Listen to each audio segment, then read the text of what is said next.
I have with me David C. Smalley. David, how you doing? Welcome back. Hey, thanks for having me. I'm glad to be here. Appreciate you coming, David. So, just for the folks who don't know you, might not know you, are you a Christian, David? I'm not a Christian. I'm an atheist. You're an atheist. And what does that mean to be an atheist? I just do not believe in any of the gods that have been proposed so far, but I'm always open to it. So there might be one, but you just don't know right now. Why not? Have you ever been a Christian? Yeah. I was a Christian for a long time, actually. The name of my podcast was actually called Dogma Debate for about 10 years. And I recently just went with my name, David C. Smalley, because about 1 in 3 shows is about religion or talking with a pastor or a Christian.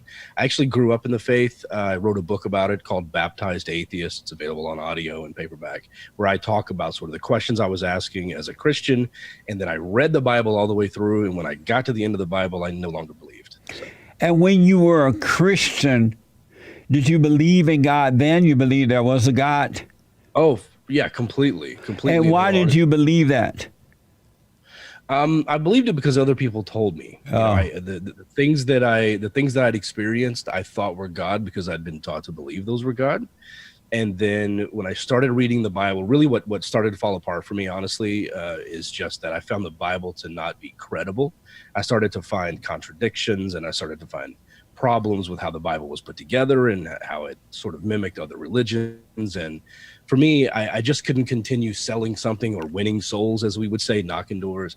I couldn't continue doing that without knowing for sure I had the truth. So I stepped back from it, and I did a 14-year deep dive analysis, ended up not believing, and I started my own podcast talking about it. How is that helping you not to believe there is a God? Oh, man, it helps me a lot. Honestly, I feel a sense of urgency to be a good person so much stronger now, because I see this as my only shot at life. I do feel a connection to something bigger than myself, but I would just call that humanity.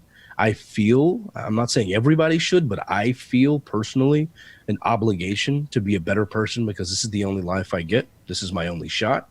And I feel like the only way I'm going to live on after I die is in your memories, is in the memories of the people that I interact with on a daily basis, the recordings I leave behind. And so I want to leave a positive impact on the planet. So it's way more important to me to be a positive person now and leave a good impact now than it was then, because as a Christian, I sort of saw this life as like a practice run. Like eternity was the long shot. Eternity was the goal. I wanted to be good because God was watching, but eternity is where I really wanted to be. And once I realized that this was the only life I actually had, the one that I had proof for, it became so much more important and so much more valuable to treat people with respect and to be kind. Amazing. What's good about you? That I just love humanity. I think at my core, that's really what it is. And a lot of people think that my atheism comes from a place of anger or hatred, and it's just the opposite.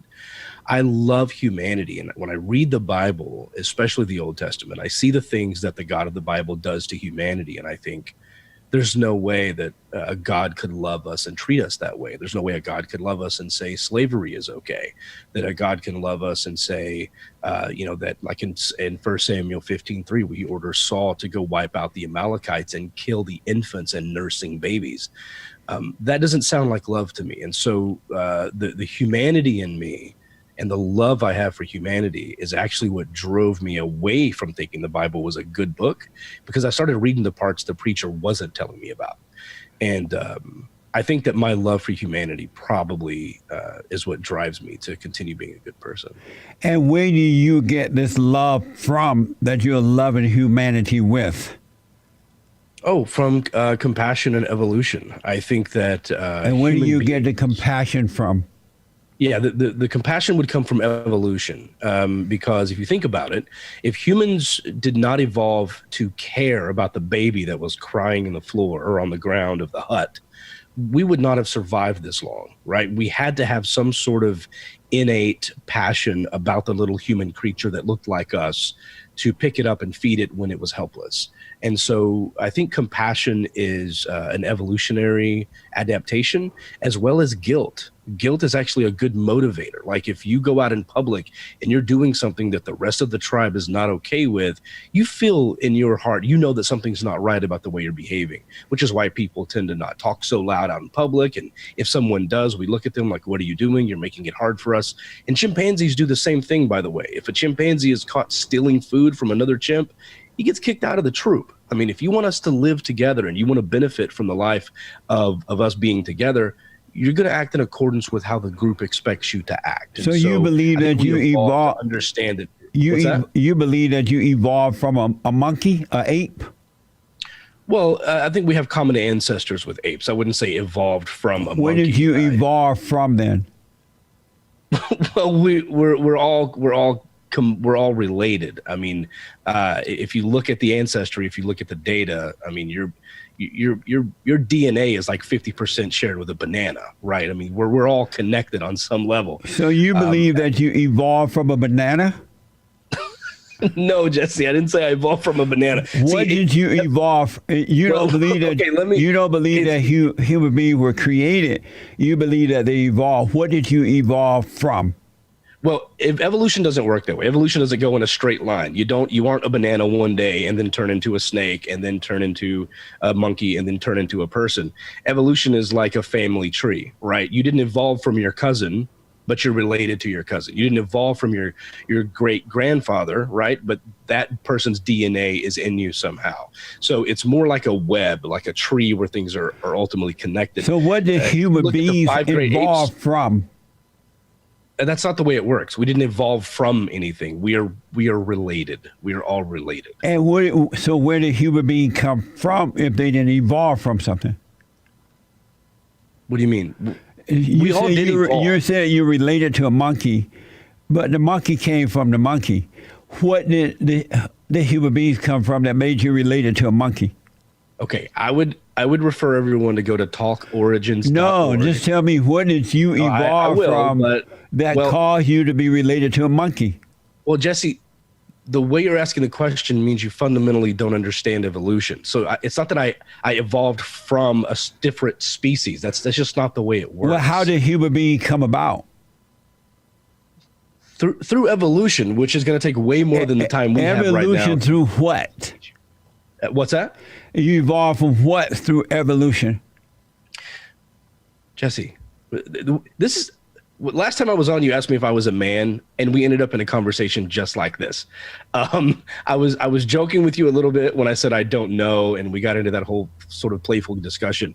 But this is it's a fundamental misunderstanding of it. It's not that we were something else and we became something, but yeah, we do have common ancestors. We are considered one of the 5 great apes right now. So you're an ape. We are apes right now, technically. So you are an ape. Yes, I'm an ape. Amazing. So let me ask you about what's happening in America today and around the world. Okay. Black Lives Matter and Antifa is committing a terrorist attack upon America. Would you agree with that? I'm sorry, what was the terrorist attack? Destruction, death, robbing, killing, destroying. The terrorist attack. Do you agree with that? No, I wouldn't call those. No, I wouldn't call that a terrorist attack. What would you call it? Well, so there's a couple of things to think about here. And on my show, on my podcast, I'm very big on nuance, right? So if you're looking to get some sort of 3-second clip out of me, like a CNN thing, I'm the wrong guy for that. Things need to have nuance. Things need an explanation. There's multiple things going on with the Black Lives. As far as what I think you're talking about are the riots, the destruction and the riots. Do you support Black Lives Matter? First of all, I forgot to ask, do you support what they're doing? Yes. Okay. I support the movement Black Lives Matter. You support what they're doing right now? Yeah. Okay. All right, go ahead. Yeah, so whenever you see something burning, something on fire, a window broken, right? Something going on with destruction. Sometimes that may be the outliers. I'm not on board with Antifa. I do not think they represent the left. Sometimes, by the way, they have caught far right activists and police officers intentionally pretending to be protesters, creating violence and starting fires and busting out windows. There have been several. You're not telling me why you support Antifa and Black Lives Matter and what in this terrorist attack upon America. Jesse, I just said I do not support Antifa. How about Black Lives Matter? Do you support Black Lives Matter? I do, and that's what I was trying to explain. And you support them destroying and burning down and killing and stealing and robbing and all that. You support all that. I do not. But that's what they're doing. Why don't you support that? Why don't you support that? No, that's what you and other conservatives are choosing to focus on. Are you saying that we're not seeing these things happen? No, Jesse, let me finish my point here. What I'm getting at is that sometimes there are far-right activists who are doing the damage. That's not what I'm asking you. Are we seeing Black Lives Matter destroy America? Or is that an illusion? You're just going to keep cutting me off. But you're not answering the question. You're going to conservative and all that. You're making up stuff. No, I'm not making anything up. You got to let me finish the whole point. There are people within Black Lives Matter or that show up maybe for the right reasons and then end up doing something I would disagree with. I mean, I can't control everybody out there, but I think focusing on the few moments of violence, whether it be a far-right activist who's doing it, an undercover cop who's literally pretending to be You're making up stuff, man. Violent, or you're not answering about Black Lives Matter. Did you know that let me you try to add things to it that are not true? It's not the cops. It's not. No. It's not conservative. It's radical. Sometimes. Black Lives Matter. So did you know that Black Lives Matter was founded by a bunch of fat black radical lesbians who are worse than the KKK? Did you know that? What? That's not true. I've interviewed them. It's absolutely true. Okay, let me put it like this. If anybody within the movement or within the overall ideology is breaking away from the overall peaceful protest, it's happening. Jesse, let me just say, those actions, the actions of violence, the actions of fire, the actions of burning things down, I disagree with those. That does not mean that Black lives don't matter. That doesn't mean that the overall movement isn't still important. Do Black lives matter? Absolutely. Don't you think Black lives matter? And why do you say Black lives matter? Because they do. What matter for them about them? Their life matters. In a long history in this country, it's seemed like they didn't to a lot of people. Why do their lives matter? Because they're human beings, and it's very important to treat them as though they matter. But Black Lives Matter is a movement. Black Lives Matter is a movement of validation. All the movement is saying is we matter too, and that they want people to stand in solidarity with Black lives to say Black lives matter as well as other lives. Because in this country, for a long time, it seemed like that Black lives were less important than other lives. Do Black lives matter to them? To the black radical fat lesbians who are destroying and killing. I'm sorry, are you saying fat lesbians? Yes. Is this your argument? Radical fat black lesbians.